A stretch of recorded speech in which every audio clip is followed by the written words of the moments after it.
Este es un programa especial de Científicos Industria Argentina. El objetivo es tratar de recorrer un poco la historia de los premios Nobel en ciencia que obtuvieron argentinos. Son tres: Husay, Leloir y Milstein. Para hablar de ellos, y por supuesto inexorablemente vamos a tocar tangencialmente o no tanto la realidad argentina, la actual y la pasada, hemos invitado a uno de los científicos más prestigiosos que tiene el país, el doctor Alberto Kornblit.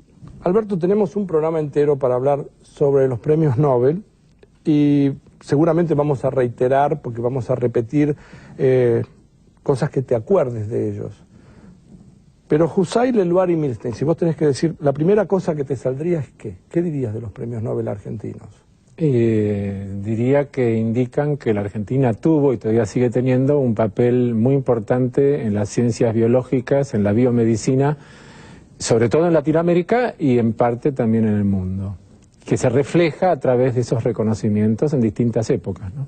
Ahora, no es casual que justamente en ciencia, digamos, a la Argentina se le hubieran dado a tres personas que estaban dedicadas, digamos, a áreas de biología, química. No pasó ni en física, no pasa o en medicina. No es casual, habría que hacer la salvedad que Husay y Leloir hicieron sus trabajos experimentales aquí en la Argentina y que Milstein no, Milstein los hizo en Inglaterra y el reconocimiento a Milstein es por trabajos que no fueron hechos acá. Sin embargo, Milstein es un producto de la educación argentina. Él hizo la primaria, la secundaria, la universidad y el doctorado aquí, y también trabajó aquí, pero luego, bueno, por motivos de, digamos, algunas razzias o exclusiones, tuvo que irse y se fue a Inglaterra. Yo creo que eso marca distintas escuelas que hubo en la Argentina y que siguen vivas, ¿no? Y que por suerte, algunas de ellas que pudieron haberse muerto como consecuencia de las dictaduras, en los periodos de democracia y sobre todo en el último periodo de democracia, con el apoyo a la ciencia, revivieron o siguieron su camino, ¿no? La escuela de Leloir es una escuela que tiene que ver con la química biológica, la escuela de Husay tiene que ver con la fisiología, y hay otros que no recibieron el Nobel, como la escuela de De Robertis, que tiene que ver con la biología celular y la neurobiología. Podemos abordar un poquitito más en profundidad cada uno de ellos. Hablemos un poquito de Husay. Husay obtuvo el premio Nobel en 1946 por trabajos que tienen que ver con el papel de una glándula que tenemos en la base del cerebro, que se llama la hipófisis, en el metabolismo de los azúcares, de los hidratos de carbono, que es el combustible que usa nuestro cuerpo cuando comemos para alimentar a las células. Y en esa misma línea, muchos años después, Leloir, que en parte fue discípulo de Husay, obtuvo el premio Nobel por descubrir los mecanismos, las enzimas que hacen que nuestras células fabriquen un tipo particular de azúcares que son los polisacáridos. Los polisacáridos son como el glucógeno que está en nuestro hígado o la celulosa que está en las plantas o el almidón que está en las plantas. Entonces, ahí hay una relación, uno por la parte fisiológica, otro por la parte más bioquímica, con el metabolismo de los azúcares, de los hidratos de carbono, las cosas dulces. Ajá. ¿Y cómo que entra Milstein en todo esto? Milstein trabaja en algo totalmente distinto. Él trabaja en la inmunología, es decir, en cómo nuestro cuerpo responde cuando recibe una agresión externa, un virus, una bacteria, fabricando lo que se llaman anticuerpos. Los anticuerpos son proteínas que nosotros fabricamos y que específicamente atacan a estos agentes patógenos externos. Y él, más que descubrir, inventó un método para fabricar lo que se llaman anticuerpos monoclonales, que son anticuerpos que tienen una única especificidad para reconocer a un único tipo de antígeno, un único tipo de sustancia agresora. Y eso ha tenido una importancia en la medicina impresionante y sobre todo también en la industria farmacéutica, porque ha permitido desarrollar herramientas de anticuerpos que son muy específicos, muy precisos para combatir enfermedades, por ejemplo.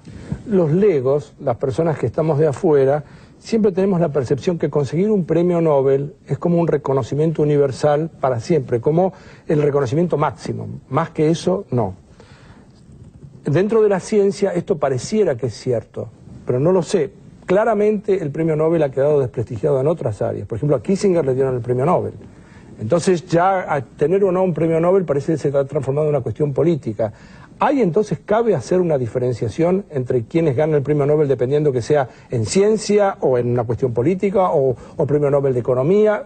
No sé si el premio Nobel de literatura. No, yo creo que el de literatura, el de la paz y hasta cierto punto el de economía son más subjetivos. Los premios Nobel de las ciencias más duras, que son los de física, el de química y el de medicina o fisiología, son un poco más objetivos y en general se han dado a personas muy respetadas en la comunidad y muy reconocidas por los hallazgos que obtuvieron. Ajá. A veces se le da un premio Nobel a un grupo cuyos hallazgos son muy recientes. Son 2, 3, 5 años antes de recibir el premio. Y a veces se le da un premio Nobel a un grupo, a una persona, cuyos hallazgos son mucho más lejanos en el tiempo, son de 20 o 30 años atrás. A veces tarda en llegar al reconocimiento.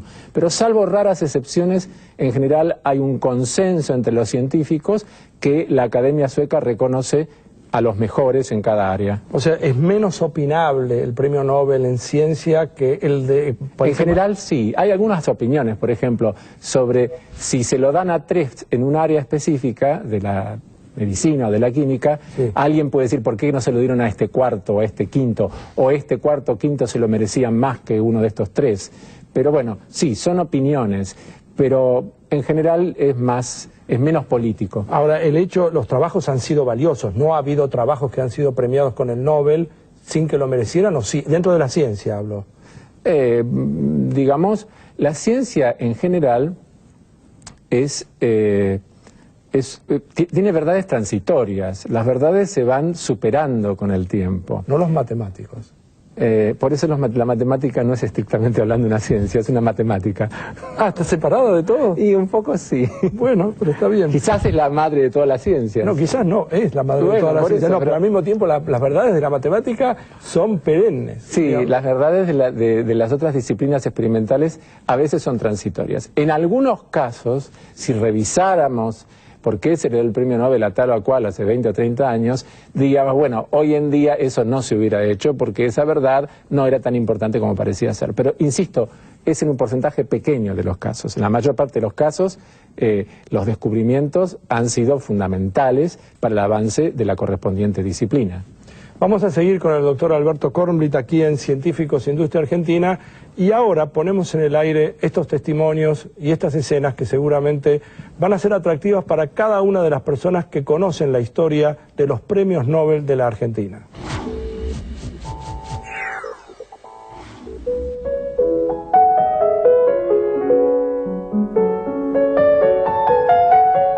Bernardo Husay era hijo de padres franceses, migrantes. El padre era profesor, era abogado, bueno, y tenían 6 hermanos. Era un niño prodigio, porque a los 13 años ya era bachiller. Era tremendamente adusto, normalmente serio, asustaba un poco, pero sumamente cordial y de una memoria extraordinaria, ¿no? Constantemente bregaba por la creación de un Consejo Nacional de Investigaciones Científicas y Técnicas. El profesor Husay lo presidió y mantuvo la presidencia hasta su fallecimiento en 1971, o sea, estuvo 12 años a cargo del CONICET. El doctor Bernardo Husay es una auténtica gloria de la ciencia argentina. Su trabajo inspirado le conquistó el Premio Nobel de Fisiología. La investigación científica fundamental o básica proporciona los conocimientos que son la fuente de donde derivan todas las aplicaciones prácticas. Ella es la que nos ha dado conocimientos que aseguran la salud, la riqueza, el progreso y hasta la independencia de las naciones. La investigación científica es indispensable en países agrícolas y ganaderos como el nuestro, para que desarrollen su producción y puedan competir en el mercado internacional. El profesor Dr. Bernardo Husay obtuvo el Premio Nobel de Medicina y ahora otro compatriota ha sido laureado por la Academia de Ciencias de Estocolmo con el Premio Nobel de Química. Cuyo se exalta. Saavedra Lamas en 1936, Husay en 1947 y Luis Leloir en 1970. El doctor Husay y Leloir se llevaban muy bien. Se ve que Husay lo quería mucho porque había sido un becario brillante, su tesis había merecido la medalla de oro de la facultad, la de Leloir, ¿no es cierto? El Leloir era una persona lo que actualmente se llama de muy bajo perfil. Su mayor felicidad era quedarse en el laboratorio y trabajar 8 horas por día en él. Él, incluso teniendo el premio Nobel, nunca tuvo una oficina privada, su oficina era su mismo laboratorio.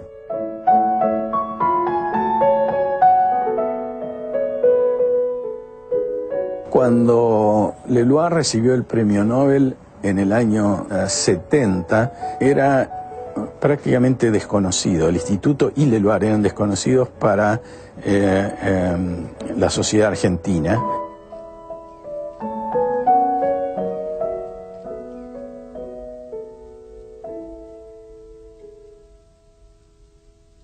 Primero pensamos que nos iba a llenar de oro, llenar de oro porque éramos pobrísimos, creíamos que eso iba a cambiar, pero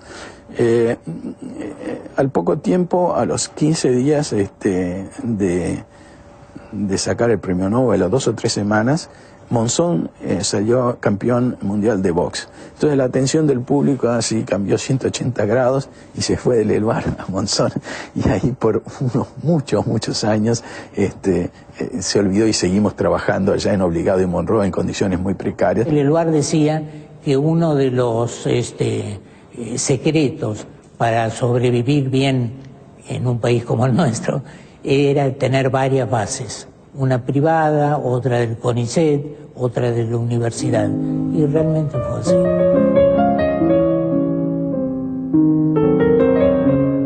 Cuando falleció Leloir, lógicamente los que tenían a su cargo el instituto, bueno, siguen avanzando en edad, y se planteó la idea de cambiar la forma de gobierno del instituto. En vez de ser varios miembros permanentes, que hubiera gente más joven. Y hubo un poco de resistencia, y el que forzó, no digo forzó, pero aconsejó fuertemente cambiar la estructura de gobierno fue César Milstein.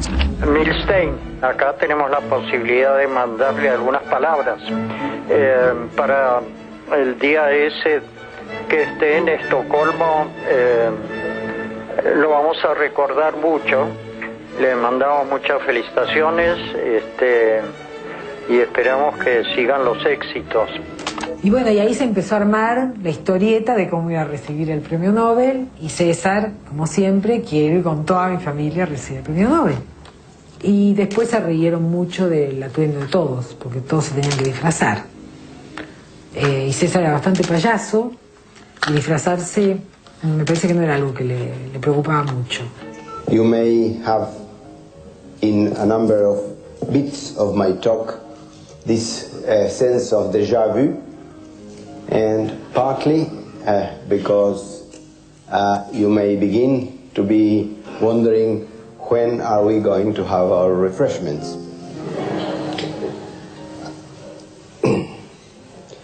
Yet I must do my job. I've been well paid to do that.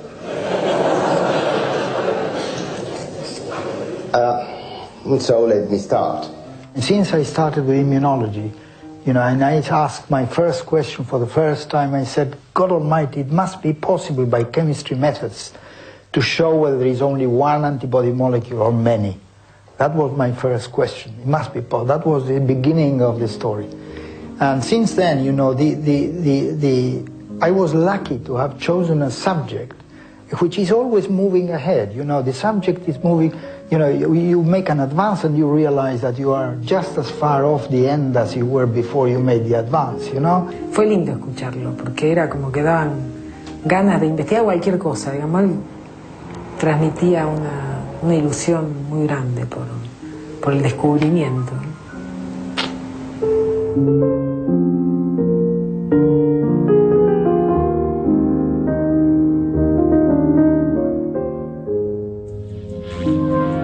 Cuando volvamos entrevistamos al Premio Nobel de Química Thomas Cech y conversamos con el Dr. Alberto Kornblit sobre patentes en inventos y descubrimientos.